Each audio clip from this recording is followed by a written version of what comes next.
Eh bien, mes amis, nous avons une grosse bombe en Formule 1 ce jeudi, et c'est vraiment du lourd. Bonjour, ici Mateusz Pucci pour Resaca Motor. Aujourd'hui, parlons du moteur Mercedes validé par la Fédération internationale de l'automobile.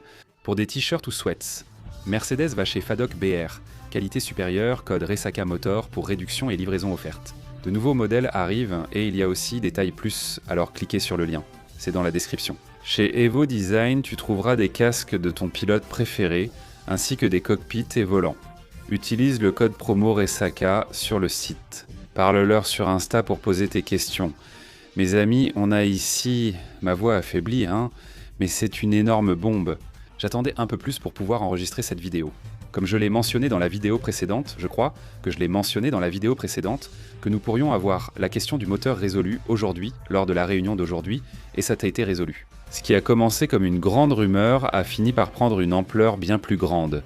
Et je vous le dis, j'insiste là-dessus avec vous ici depuis très longtemps. La formule est pleine de rumeurs, et beaucoup de rumeurs sont réelles. Oui les gars, ça ne vient pas de nulle part, certaines sont tout simplement inventées, c'est vrai. Mais on peut identifier, grâce aux détails, si cela a une chance de se produire ou non. Et c'est pour ça qu'on insiste beaucoup sur cette question de la compression du moteur.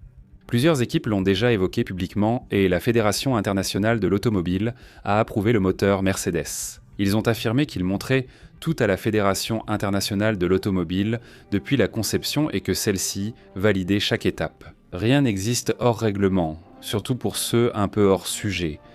Parfois en vacances, vous n'avez apparemment pas suivi Mercedes, n'est-ce pas ? La Fédération internationale de l'automobile a pratiquement confirmé cela. D'accord ? La Fédération internationale de l'automobile a pratiquement confirmé. Mercedes a trouvé comment utiliser son moteur avec un rapport de compression de 16:1. Maintenant, j'ai oublié le nom, les gars, compression 16:1. Et quand ce moteur est chaud, il monte jusqu'à 18:1. Que signifie cela ? Cela vous rend beaucoup plus efficace et, selon les estimations, vous gagnez jusqu'à 15 chevaux, ce qui est énorme. On estime un écart de 3 à 4 dixièmes par tour selon le circuit. C'est énorme. Avec une voiture 3 dixièmes plus rapide que les autres, on est presque assuré du titre. Il est très difficile pour quelqu'un de combler cet écart, cette différence. Nous avons déjà vu cela de nombreuses fois dans l'histoire de la Formule 1. Donc, la Fédération internationale de l'automobile confirme pratiquement que cette solution se trouve bien dans le moteur Mercedes. Red Bull était aussi présente. Une rumeur disait qu'elle pourrait utiliser ce système. Red Bull reste neutre, comme je l'ai expliqué dans la vidéo dédiée, ce qui est surprenant car Red Bull n'a pas l'habitude de l'être dans ce type de situation. Si Mercedes avait eu la solution seule, Red Bull s'y serait opposé, mais ici, Red Bull était resté neutre. Parce qu'elle a quelque chose, peut-être pas comme Mercedes, mais elle a quelque chose. Et maintenant, en théorie, Mercedes et Red Bull peuvent utiliser ce système de compression, qui passe de 16:1 à 18:1. Je répète, si Red Bull a un système aussi performant que Mercedes, nous ignorons les conséquences de l'approbation de la Fédération internationale de l'automobile. La conversation devient intéressante ici.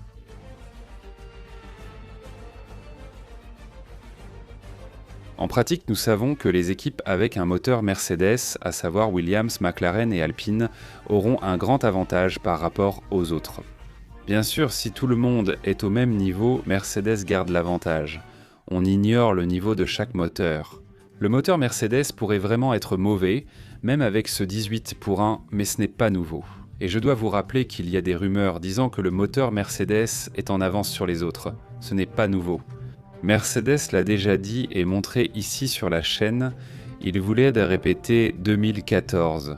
Donc oui, nous pourrons. Chance élevée, avec cette confirmation, d'avoir une Mercedes dotée du meilleur moteur, puisqu'elle le fabrique. La chance que votre voiture ait déjà tout fait, que tout soit parfaitement prêt pour ce moteur, est bien plus grande que, par exemple, pour Williams, McLaren ou Alpine. Réussir le coup pour Alpine, c'est un changement du tout au tout. Le moteur Renault, depuis 2014, a toujours été inférieur au règlement et ne valait rien, alors que d'autres moteurs étaient bons. Et pour McLaren, cela peut être la quête du maintien des titres, tout comme Williams, qui veut faire un certain bond en avant. Mais nous avons quelques détails concernant McLaren et Williams qui sont en train de sortir. McLaren ne sera pas présente le premier jour d'essai, Williams aurait des soucis. Nous y reviendrons dans une autre vidéo. L'essentiel, les équipes avec moteur Mercedes devraient être avantagées. En 2014, c'était terrible. Si vous voulez parler uniquement de sport ou de développement technologique, c'est fantastique. La Formule 1 n'est une leçon, une démonstration, un laboratoire, qu'on l'apprécie ou non. C'est un championnat des constructeurs où le meilleur ensemble l'emporte, ce qui est phénoménal. J'apprécie l'aspect technologique et le développement de la zone grise, comme je l'ai souvent répété. Maintenant, quand on regarde du côté du sport, on a un sport très déséquilibré. C'est mauvais, c'est vraiment mauvais. On veut voir de la compétition, des pilotes d'équipes différentes se battre pour le titre, pas seulement deux de la même équipe. Souvent, un pilote domine et l'autre peine à suivre. Si Mercedes domine, Antonelli pourra-t-il rivaliser avec Russell ? C'est une question valable, je pense que c'est une question valable.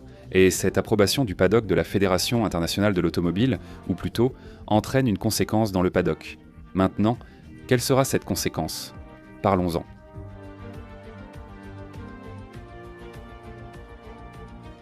Audi l'a annoncé publiquement lors du lancement de leur voiture, et je l'ai évoqué en vidéo ici. Ils ont bien transmis un message, non ? Elle refuserait de laisser passer, n'allait pas accepter si ce moteur continuait ainsi, car tout le monde connaît déjà ces rumeurs. Les autres équipes savent déjà que Mercedes utilise ce système de compression. Que va faire Audi ? Une lettre a été envoyée à la Fédération internationale de l'automobile par Honda, Ferrari et Audi pour remettre en question Mercedes. Tu remarques que Red Bull n'y figure toujours pas ? Regardez, il faut lire entre les lignes, la Formule 1 c'est beaucoup de sous-entendus. Les gars, j'aime beaucoup discuter de ces subtilités avec vous, n'est-ce pas ? Depuis 20 ans, je vis ça ainsi, toujours des sous-entendus répétés. Voilà pourquoi je vous le dis. C'est une rumeur solide, pas un simple bruit.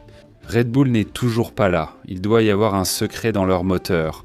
Voyons comment réagiront Audi, Ferrari et Honda.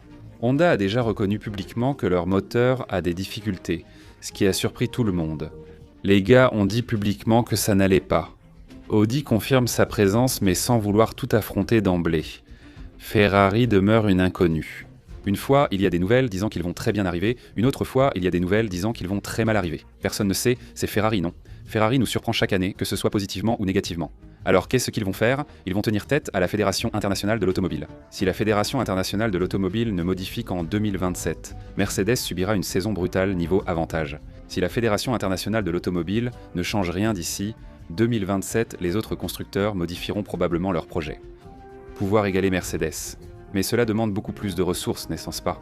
Beaucoup plus d'argent, beaucoup plus de temps. On sait qu'il y a aussi un plafond pour développer le moteur, donc tout cela compte, ce n'est pas une tâche simple. Je pense qu'on aura encore beaucoup à ce sujet.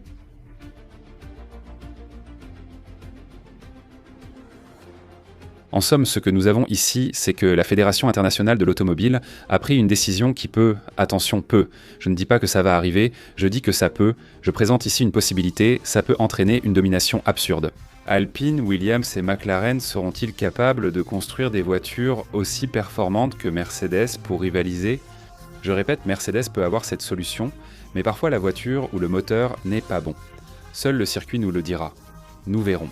À partir de lundi, ce sera déjà le premier jour des essais de la Fédération internationale de l'automobile là-bas. 1-2026. Donne-moi ton avis dans les commentaires. N'oublie pas de t'abonner et d'activer la cloche pour ne rien manquer. Amorim Global pour visa ou nationalité. Lien en description. Instant Gaming pour jeux et cartes cadeaux en promo. Profitez-en. Un grand salut, merci et à bientôt.